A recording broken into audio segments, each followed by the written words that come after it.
They set a trap to shame a woman in a wheelchair on a date, but the man at table 8 was a mafia boss. The Iron Vault was the kind of restaurant people whispered about before they walked in. It wasn't the marble floors or the velvet chairs that made guests lower their voices. It was the feeling that someone powerful might be watching, someone you didn't want to offend. Tonight, that tension felt sharper. At a corner table in the lounge, Jessica leaned over a crystal glass of wine, her smile bright and practiced, too bright for what she was about to do. Her friends gathered around her, pretending to chat, but their eyes kept drifting to the small screens on Jessica's phone. The hidden cameras were working, one inside the bouquet of white peonies already placed at table 8, one tucked between the pages of a leather-bound menu, a final one clipped to the gold button on Jessica's blazer. 3 angles, 1 goal: capture humiliation. Turn it into entertainment. Check the feed, Jessica said quietly. Her friend zoomed in on the empty chair at table 8. Perfect view. The second she sits down, it'll catch everything. Jessica's laugh was soft, almost gentle, completely at odds with her intentions. She won't even realize she walked into a trap. A trap designed for someone who trusted her. Jessica lifted her phone and tapped Ara's name.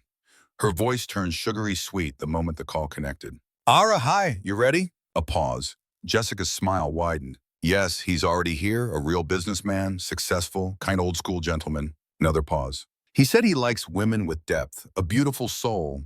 His words, not mine. Her friends bit back their laughter. Jessica ended the call and set her phone down, her expression shifting, sweetness dissolving into smug satisfaction. She actually believes it, one of the girls whispered. Of course she does, Jessica replied. She's desperate for something good to happen. But that wasn't the truth, not entirely. Part of Jessica enjoyed the control. Another part enjoyed the attention this cruel little plan would earn online. And deeper still was a quieter, uglier truth.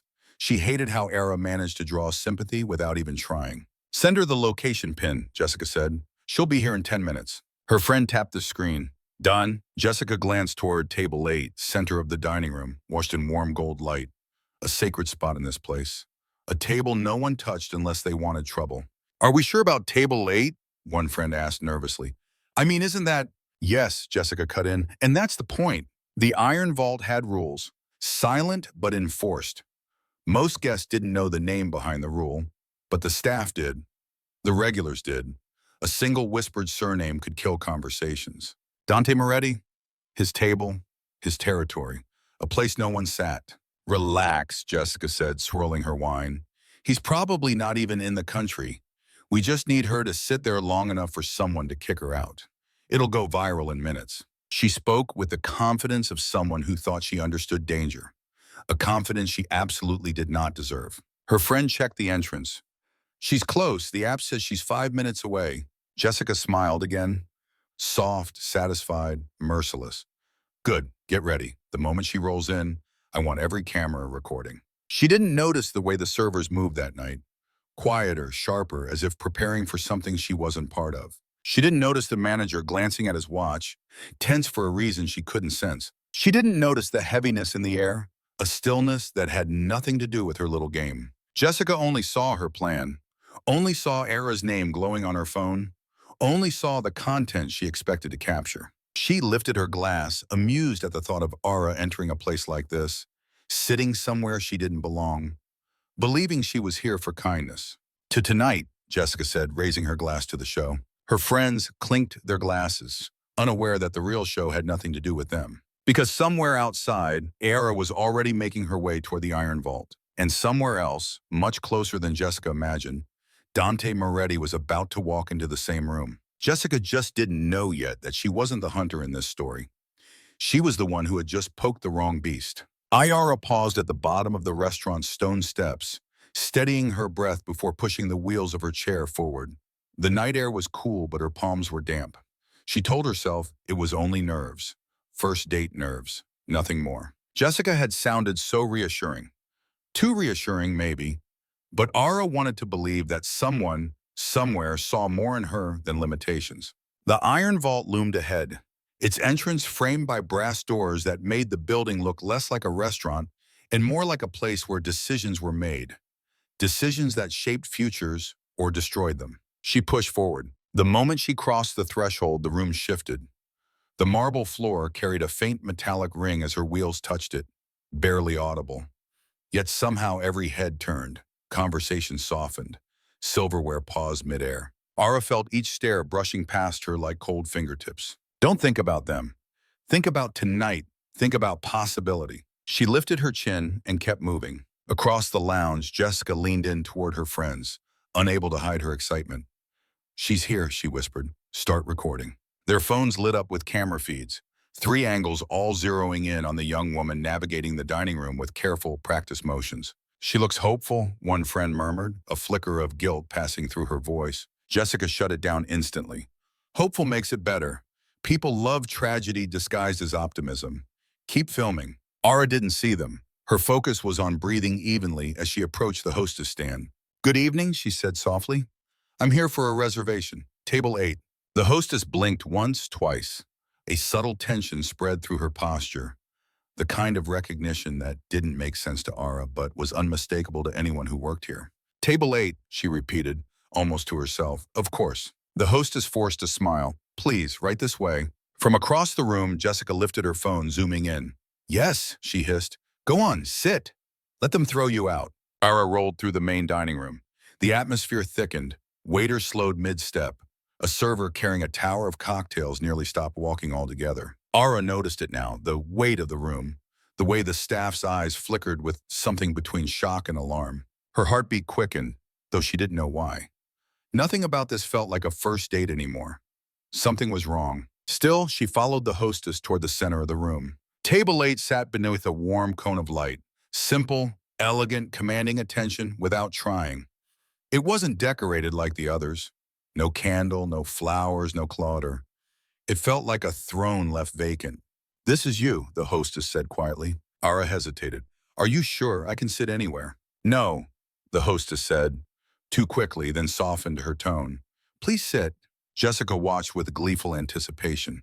Wait for it, she whispered. Any second now, someone's going to tell her to move. Ayara positioned herself at the table, adjusting the angle of her chair. She smoothed the fabric over her lap, trying to ignore the pressure of the room pressing in on her. She didn't want pity. She didn't want attention. She wanted one normal evening, just one. A shadow fell over her. The restaurant manager approached.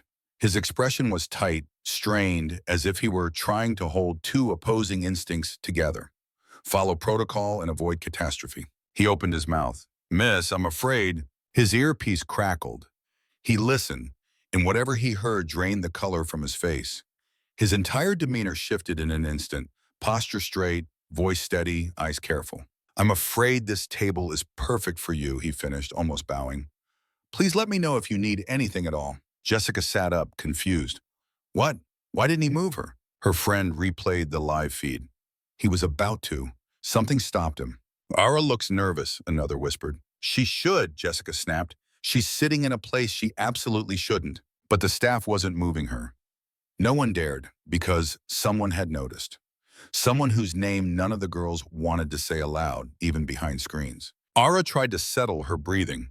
She felt eyes on her from every direction, but didn't know whether to feel embarrassed, frightened, or simply overwhelmed. She rested her hands in her lap, grounding herself. Just breathe, just wait for him. Jessica said he'd be kind. Across the restaurant, a waiter rushed past the lounge, panic in his eyes.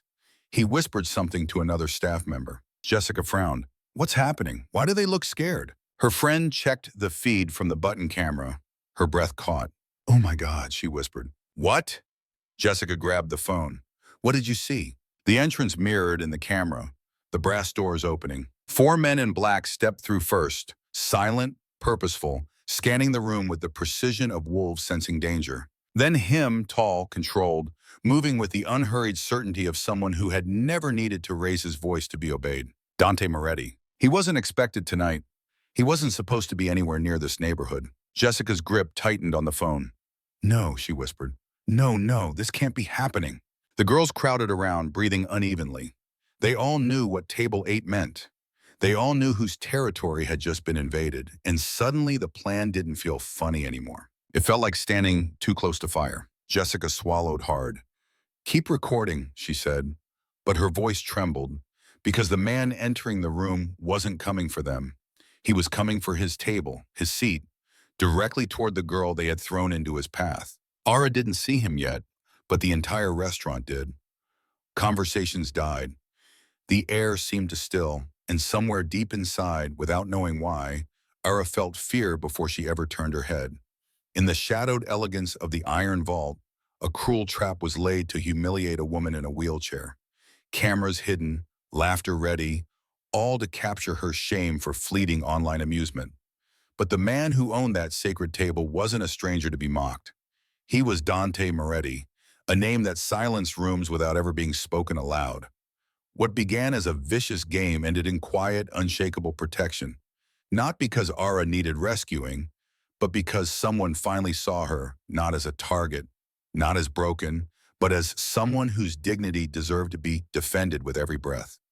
The deepest lesson isn't about power or revenge. It's about the moment we choose to stand between cruelty and innocence, even when the world expects us to look away. True strength isn't measured by who can destroy. It's measured by who refuses to let another human being be diminished.